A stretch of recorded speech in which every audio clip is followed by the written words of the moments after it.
Name is Ali, living in Austin at the moment, and currently working on a couple startups in the health and wellness space.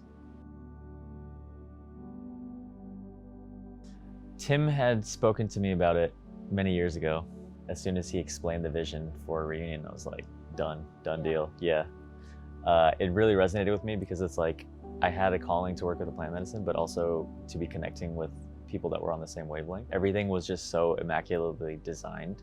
Like the flow of everything just felt really right to where they were considering when we recharge, like how much is when to do everything at the right time, and then also like when to give us space to rest and integrate in between the sessions. The whole group became so cohesive because we felt like we had our own small families within the larger family. Like everyone felt safe and they had someone to go to in times where they needed to talk through something, and they just held the container so well. So like I'm so grateful for that fact that there were like leaders within the group leading us, and then on the whole, like it just made everything come together in this cohesive way. The concern that I had before was going into this group, the fact that it was so curated with leaders and entrepreneurs and creators, it felt like a double-sided coin. On the one side, I really wanted to connect in a group like that, which felt like a peers and a cohort and people that were on the same wavelength. And then on the other side, I had this fear that I would be walking into like a Silicon Valley meetup, and it really was a concern for me because I sensed or had a fear that it was going to be a lot of like type A driven people who are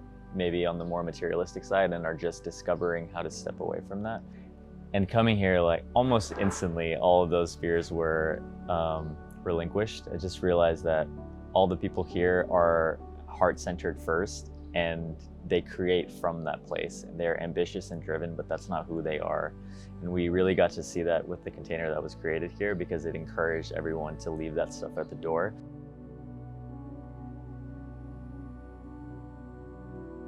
Completely empty your vessel, like empty your mind, empty your body of everything that you think that it could be, because not only is it not going to be that, it prevents the thing from unfolding in the way that it's meant to.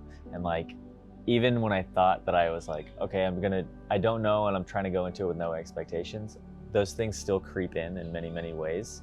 And I was thinking about who I was gonna be on the other side and how good it was gonna feel, and like so many future projections. But ultimately, when I really got into this experience is when I learned, and really the medicine taught me how to do this, but empty my vessel completely. A sage piece of wisdom that I got from Zach was, you need to have this space in order for all these things to come through. The visions, the insights, everything, there needs to be space there. If you're clogging it with everything that you're thinking and feeling about the experience, and you're trying to figure out what's happening in the experience or what to do in the experience, it's like there's way too much noise for the real truth to come in.